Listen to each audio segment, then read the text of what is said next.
தூக்கு மேடையில் 8 இந்திய கடற்படை முன்னாள் வீரர்கள் கடைசி நொடியில் அறுத்தெறிந்த மோடி, தந்த விலை 6.5 லட்சம் ரூபாய் கோடியா? கத்தார் கடற்படை தொடர்பான தகவல்களை இஸ்ரேலுக்கு சட்டவிரோதமாக வழங்கியதால் கைது செய்யப்பட்ட 8 இந்திய கடற்படையின் முன்னாள் வீரர்கள்.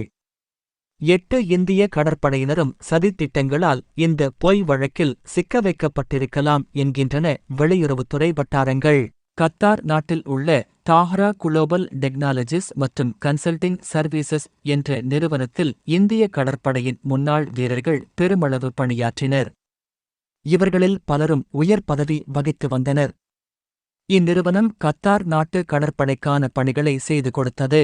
இத்தாலியின் தொழில்நுட்ப அடிப்படையில் நீர்மூழ்கிக் கப்பல்களை பெறும் பணியை தாஹ்ரா குளோபல் டெக்னாலஜிஸ் மற்றும் கன்சல்டிங் சர்வீசஸ் நிறுவனம் மேற்கொண்டிருந்தது. ரேடார் கண்களில் மண்ணைத் தூவக்கூடிய தொழில்நுட்பத்தைக் கொண்டது இத்தாலிய தயாரிப்பு. இதனால் கத்தார் அரசு இதனை முதன்மையான பாதுகாப்பு நடவடிக்கையாக கருதியது. 8 பேர் திடீர் கைது. இந்த நிலையில் கடந்த ஆண்டு திடீரென தாஹ்ரா குளோபல் டெக்னாலஜிஸ் மற்றும் கன்சல்டிங் சர்வீசஸ் நிறுவனத்தை மூடுவதற்கு கத்தார் அரசு உத்தரவிட்டது. அந்நிறுவனத்தில் பணியாற்றிய இந்திய கடற்படையின் முன்னாள் வீரர்கள் பலரும் கத்தாரை விட்டு வெளியேறும்படியும் அறிவுறுத்தப்பட்டனர். அப்போது 8 இந்திய கடற்படை முன்னாள் வீரர்கள் கத்தார் அரசால் கைது செய்யப்பட்டனர்.